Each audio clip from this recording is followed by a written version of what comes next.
விருதுநகரில் கடந்த மார்ச் 5ஆம் தேதி நடைபெற்ற நிகழ்ச்சியில் மாபா பாண்டியராஜனுக்கு சால்வை அணிவிக்க வந்த விருதுநகர் கிழக்கு ஒன்றிய எம்ஜிஆர் மன்ற துணைச் செயலாளர் நந்தகுமாரை ராஜேந்திர பாலாஜி கன்னத்தில் அறைந்தது அதிமுகவினரிடையே அதிர்ச்சியை ஏற்படுத்தியது. முன்னாள் முதல்வர் ஜெயலலிதாவின் 77வது பிறந்தநாள் பொதுக்கூட்டம் மற்றும் நலத்திட்ட உதவிகள் வழங்கும் நிகழ்ச்சி விருதுநகர் தேசபந்து மைதானத்தில் நடைபெற்றது. இந்நிகழ்ச்சியில் பொதுமக்களுக்கு பல்வேறு நலத்திட்ட உதவிகள் வழங்கப்பட்டன. பொதுக்கூட்டத்தின் தொடக்கத்தில் முன்னாள் அமைச்சர் KT ராஜேந்திர பாலாஜிக்கு கட்சி நிர்வாகிகள் பொன்னாடை அணிவித்து வெள்ளி வாள் ஒன்றை நினைவு பரிசாக வழங்கினர். அப்போது கட்சி நிர்வாகிகள் பலரும் மேடையில் அமர்ந்திருந்த முன்னாள் அமைச்சர் KT ராஜேந்திர பாலாஜி, மாபா பாண்டியராஜன் ஆகியோருக்கு பொன்னாடை அணிவிக்க வந்தனர். அப்போது வரிசையில் முந்திக்கொண்டு விருதுநகர் பாண்டியன் நகரைச் சேர்ந்த கிழக்கு ஒன்றிய எம்ஜிஆர் மன்ற துணைச் செயலாளர் நந்தகுமார் பொன்னாடை அணிவிக்க வந்தார். முன்னாள் அமைச்சர் KT ராஜேந்திர பாலாஜிக்கு பொன்னாடை அணிவித்துவிட்டு அருகே அமர்ந்திருந்த முன்னாள் அமைச்சர் மாபா பாண்டியராஜனுக்கும் பொன்னாடை அணிவிக்க அவர் அருகில் சென்றார். இந்நிலையில் திடீரென நிர்வாகியை முன்னாள் அமைச்சர் KT ராஜேந்திர பாலாஜி கன்னத்தில் பளாரென அறைந்தார். பின்னர் அங்கிருந்தவர்கள் தடுக்கவே, "ஏய், எந்த ஊர்க்காரன் நீ? ஆள் பார்த்து சால்வை போடுவியா? கொன்னுடுவேன்" என மிரட்டல் விடுக்கும் காட்சிகள் இணையத்தில் வெளியாகி வைரலாகி வருகிறது. அதிமுக பொதுக்கூட்டத்தில் நிர்வாகியை முன்னாள் அமைச்சர் அறைந்த சம்பவம் பரபரப்பை ஏற்படுத்தியுள்ளது. இந்த நிலையில் விருதுநகர் மாவட்ட அதிமுகவில் ராஜேந்திர பாலாஜி குறுநில மன்னர் போல் செயல்படுவதாக பாண்டியராஜன் பேசினார். இதற்கு பதிலடி கொடுத்து சிவகாசியில் நடந்த அதிமுக செயல்வீரர்கள் கூட்டத்தில் பேசிய முன்னாள் அமைச்சர் ராஜேந்திர பாலாஜி, "நீ செய்வதையெல்லாம் பார்த்து கொண்டே இருக்க நான் கிறுக்கனோ பைத்தியக்காரனோ அல்ல, தொலைத்து விடுவேன். கட்சியை காட்டி கொடுத்தவர் மாபா பாண்டியராஜன். எனக்கு வரலாறு உள்ளது. உனக்கு என்ன வரலாறு இருக்கு? பல கட்சிக்கு சென்றுவிட்டு வந்த மாபா பாண்டியராஜனுக்கு சால்வை அணிவித்ததால் நிர்வாகி கன்னத்தில் அறைந்தேன்" என்று கூறினார். இந்த நிலையில் முன்னாள் அமைச்சர் ராஜேந்திர பாலாஜிக்கு கண்டனம் தெரிவித்து அகில இந்திய நாடார் மகாஜன சபை அறிக்கை வெளியிட்டுள்ளது. அதில் முன்னாள் கல்வித்துறை அமைச்சர் மாபா பாண்டியராஜன் ஏழை பங்காளர், நேர்மையான அரசியலுக்கு உதாரணமானவர். இவரை போன்றவர்களை பாதுகாப்பது இப்போதைய அதிமுகவிற்கு மிகவும் தேவையான ஒன்று. அப்படி இருக்க ராஜேந்திர பாலாஜி முன்னாள் அமைச்சர் மாபா பாண்டியராஜனை ஒருமையில் தகாத வார்த்தைகளால் பேசியிருப்பதை வன்மையாக கண்டிக்கிறோம். ராஜேந்திர பாலாஜி, உனக்கு விருதுநகர் மாவட்டம் மட்டும்தான் தெரியும். நாவினை அடக்கி பேச வேண்டும். தன் மரியாதையை தானே கெடுத்து கொள்ளக்கூடாது.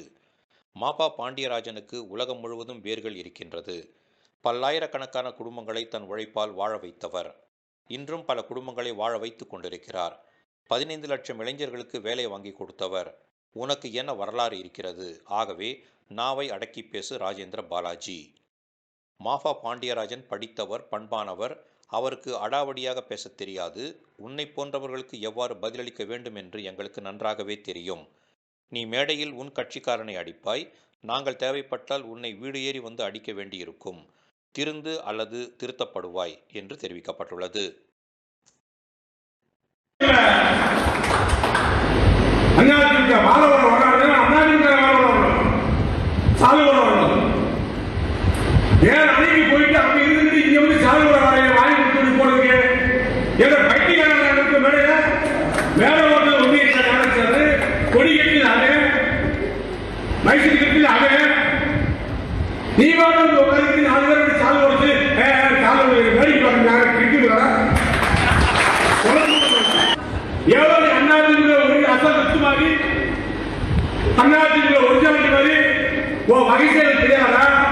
நீ அம்மா அம்மாவை என்ன அசிங்கமா பேசுறேன். வீடியோ மேலே பேசுறது நாங்க அப்படி இல்லையே.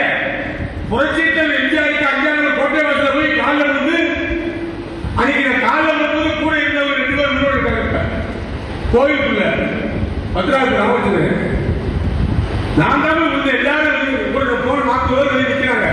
நான் ஓடி தலைவர் எம்ஜிஆர் காலில் தலைவரை கூப்பிடுறேன். இது என்ன வரலாறு? உனக்கு என்ன வரலாறு? எத்தனை பேர் காலம் இல்லை? நான் அண்ணாதிமுக ஒரே கட்சி, எம்ஜிஆர் தொண்டர்.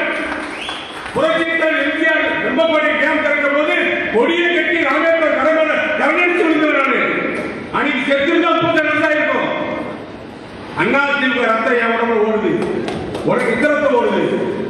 நீ முதல்ல காங்கிரஸ், அடுத்து தமிழ்நாடு காங்கிரஸ், அடுத்து பிஜேபி, அடுத்து தேமுதிக, அடுத்து அடுத்து அதிமுக, அடுத்து ஓபிஎஸ், அடுத்து அதிமுக. வெக்கமாய் உனக்கு நீ வந்து ஏமாறப்படுற யாருடைய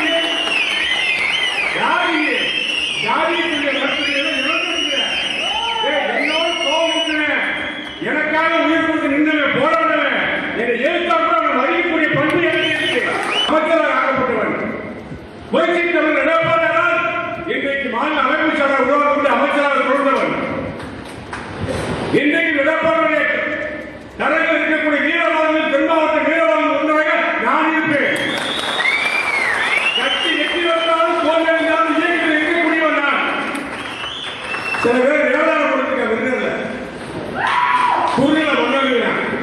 குறுநில மன்னர்களா அண்ணா திமுகவை இருக்கிற திமுகவுக்கு நான் குறுநில மன்னர்களா என் கூட இருக்கிற வாழையை வரலாம் எங்களை அழித்து நிற்பவரை பார்த்துக் கொண்டிருப்பதற்கு நாங்கள்